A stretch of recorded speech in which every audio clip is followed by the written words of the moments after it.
कहानी एक टाउन की है जहाँ से 35 साल पहले 3 लड़कियों का मर्डर हुआ था, जिनकी कहानी आज हैलोवीन के दिन इस्लामिक न्यूज रिपोर्टर सबको बता रहा है। जिन लड़कियों का मर्डर हुआ था उन तीनों की ही उम्र 16 साल थी और तीनों को ही 16 बार स्टैब करके मारा गया था। किलर ने ये सभी मर्डर मास्क पहन के किए थे, इसीलिए वो आज तक पकड़ा नहीं गया। उसने क्योंकि 16 साल की जवान लड़कियों को मारा था, इसलिए उसका नाम स्वीट 16 किलर के नाम से मशहूर हो गया। लोग उससे डरने लगे, यहाँ तक कि लोग अब हैलोवीन पर भी उसी का गेटअप लेने लगे थे। फिर सीन अब जिमी नामी एक लड़की की तरफ शिफ्ट होते हैं जिसकी एक दोस्त है अमील। ये दोनों कॉन्सर्ट में जाना चाहती है पर इनके पेरेंट्स इन्हें इजाजत नहीं दे रहे। हालांकि वो ये बात जानते भी हैं कि जिमी को सेल्फ डिफेंस आता है, वो कराटे चैंपियन है, पर उसके पेरेंट्स की डरने की वजह उनके दिल में बैठा हुआ पुराना खौफ है। पता चलता है कि जिन लड़कियों के मर्डर की कहानी हमने सुनी है वो अमेलिया और जिमी के पेरेंट्स की क्लास फेलोज थी। और इस वक्त जिमी के डैड ये फैसला करते हुए इस लड़ाई को खत्म करते हैं कि वो खुद जिमी और अमेलिया को कॉन्सर्ट में लेकर जाएंगे। पीछे घर पर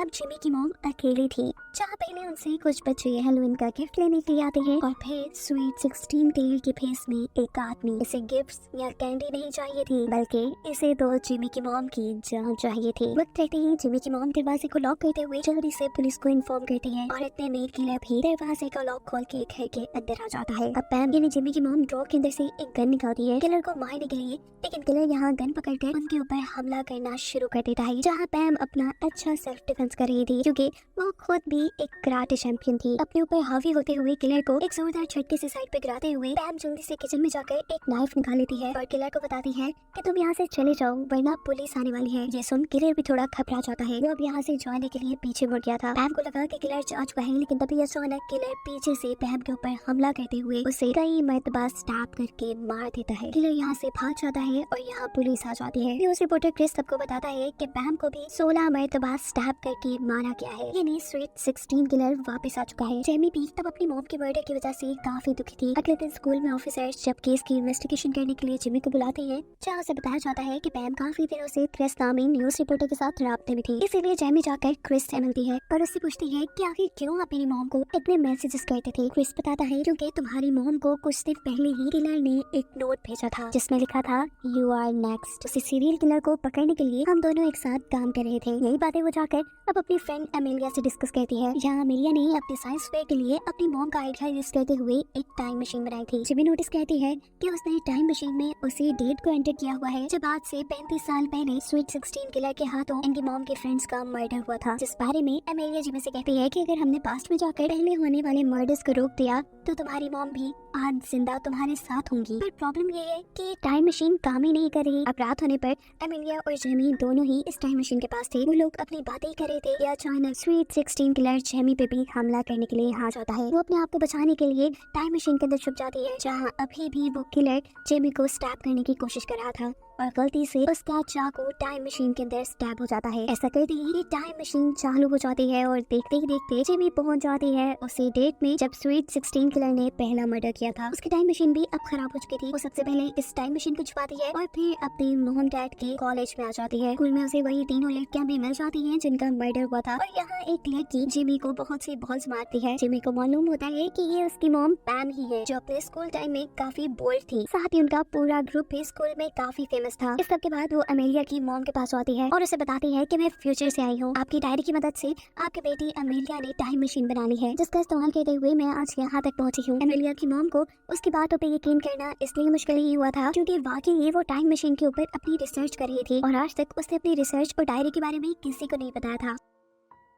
जेमी अमेलिया की मॉम को बताती है कि आज रात आपके ग्रुप की 3 लड़कियों का मर्डर हो जाएगा और साथ में काफी सालों बाद वही किलर मेरी मॉम को भी मारेगा। मैं बस ये सारी चीजें ठीक करने के लिए यहाँ आई हूँ। जेमी अमेलिया की मॉम को अब अपनी टाइम मशीन के पास लेकर आती है और बताती है कि पहले तो ये टाइम मशीन काम नहीं कर रही थी और फिर जब किलर ने मुझे मारने की कोशिश की तो गलती से उसका चाकू इस टाइम मशीन में स्टैब हो गया और फिर अचानक ये मशीन चल पड़ी। अमेलिया की मॉम बताती है कि इसमें सिर्फ एक कंडक्टर की कमी थी जो इस चाकू ने पूरी कर दी और ऐसे ही ये चल गई। और अब अमेलिया की मॉम उसकी खराब हुई टाइम मशीन को ठीक करने लग जाती है, क्योंकि इसी के जरिए तो जेमी ने अपने टाइम में वापस आना था। जेमी के टाइम में यानी फ्यूचर में दिखाया जाता है कि जेमी के गायब होने पर उसके डैड के साथ बहुत से लोग परेशान हैं। पुलिस ऑफिसर्स भी उसे ढूंढने की कोशिश में है, जहां अमेलिया ऑफिसर्स को बताती है कि जेमी मेरी बनाई टाइम मशीन के जरिए पास्ट में जा चुकी है, सिवाय न्यूज रिपोर्टर क्रिस के। यहाँ पास्ट में दिखाया जाता है कि अमेलिया की मोम और जेमी अब उस पार्टी में आई है जहाँ पर पहला मर्डर होगा। वो यहाँ आकर पैम यानी अपनी मोम के ग्रुप को बताती है कि आप लोग संभल के रहें, आप लोग के इर्द-गिर्द खतरा है। पर ये लोग तो उसकी कोई बात नहीं सुनते और उसका मजाक उड़ाते हुए उसे यहाँ से बाहर निकाल देते हैं। लेकिन फिर भी जेमी हार नहीं मानती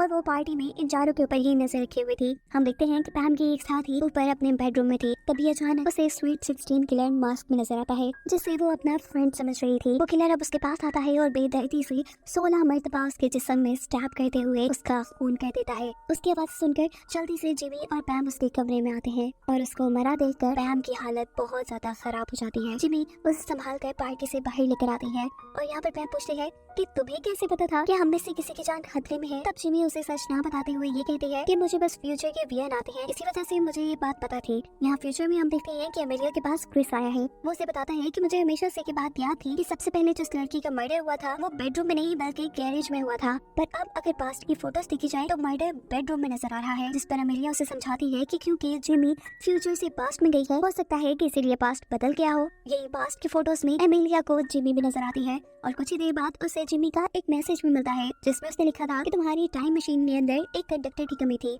जिसके बाद अमेलिया दोबारा टाइम मशीन बनाने में लग जाती है। पास्ट में हमें दिखाया जाता है कि जिमी अपनी मॉम के ग्रुप के साथ है, सभी अपने फ्रेंड की मर्डर की वजह से उदास है और यहाँ जिमी उन्हें आइडिया देती है एक पार्टी करने का यहाँ से कहीं दूर जाकर। अब इसी टाइम उनकी क्लास स्टार्ट हो जाती है और जिमी यहाँ एक ऐसे लड़की के पास बैठती है जिसकी राइटिंग उसे बिल्कुल अपनी मॉम की किलर की राइटिंग जैसी लग रही थी। अब अगले दिन ये लोग पार्टी करने के लिए जिस घर में आए थे, जेमी देखती है कि ये वही घर है जहाँ पे दूसरा मर्डर हुआ था। पैम के ग्रुप ने यहाँ पे अपने दूसरे फ्रेंड्स को भी बुलाया हुआ था। सभी स्विमिंग पूल में काफी एंजॉय कर रहे थे, जबकि दूसरी तरफ जेमी काफी परेशान थी क्योंकि किलर का अभी तक उसे कोई सुराग नहीं मिला था। आज जिस लड़की का असल में मर्डर होना था उसके रूम में पैम की एक दूसरी फ्रेंड लेटी हुई थी, जहाँ किलर अब उसे मारने के लिए आ जाता है। वो उससे बचने के लिए वहाँ से भागती है और सभी को उसका शोर सुनाई दे जाता है। ये सब लोग वहाँ आ जाते हैं, लेकिन इससे पहले कि ये लोग कुछ कर पाते, उस लड़की को बचा पाते, वो किलर 16 बार स्टैब करके इस लड़की को मार चुका था। पास में जिमी और जिमी के डैड इस किलर को पकड़ने की कोशिश करते हैं, लेकिन ये किलर बड़ी आसानी से दोनों को मारकर गिराकर यहाँ से भाग जाता है और इस मर्डर की रिपोर्ट करते हैं पास में क्रिस के डैड। यहीं पर अमेलिया की मॉम आकर जिमी को बताती है कि मैं तुम्हारी टाइम मशीन ठीक नहीं कर पाऊंगी क्योंकि उसमें काफी सारे पार्ट्स ऐसे लगे हैं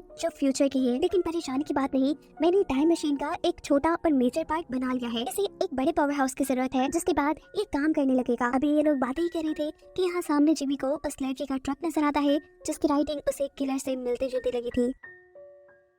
वो सब कुछ छोड़ छाड़कर उस लड़की का ट्रक चेक करने के लिए जाती है, लेकिन यहाँ पर तो खिलौने के अलावा कुछ भी नहीं था और वो लड़का भी काफी डरा सहमा था। वो जब यही बातें कर रही होती हैं तो यहाँ पर डॉग नाम का एक आदमी आता है जो भी पैम का एक क्लास फेलो है। वो उससे कहता है कि अगर कोई भी मुश्किल हो तो तुम मुझे बताना, मैं कराटे चैंपियन हूँ और सब कुछ बड़ी आसानी से सॉल्व कर देता हूँ। इसके बाद दोबारा जिमी अमेलिया की मॉम के पास आती है जो अभी भी अपनी टाइम मशीन के लिए बड़ा पावर हाउस ढूंढ रही थी। जब जिमी को वहाँ पर एक झूला नजर आता है जो एक परफेक्ट पावर हाउस का काम कर सकता था। ये लोग अब झूले के पास जाकर उसके कंट्रोलर से कहते हैं कि आपके झूले में कोई खराबी है और हम उसे ठीक करना चाहते हैं, अगर आप इजाजत दे तो। ये झूला वाला भी मान जाता है और वहाँ से खड़ा होकर बाहर निकल जाता है और अमेलिया की मॉम अब उस टाइम मशीन को इस पावर हाउस के साथ कनेक्ट करना शुरू कर देती है। दूसरी तरफ जिमी अब पैम के ग्रुप से मिलती है और उन्हें बताती है कि कल जिस लड़की का मर्डर हुआ फ्यूचर टाइम के मुताबिक उसका मर्डर आज होने वाला था, जबकि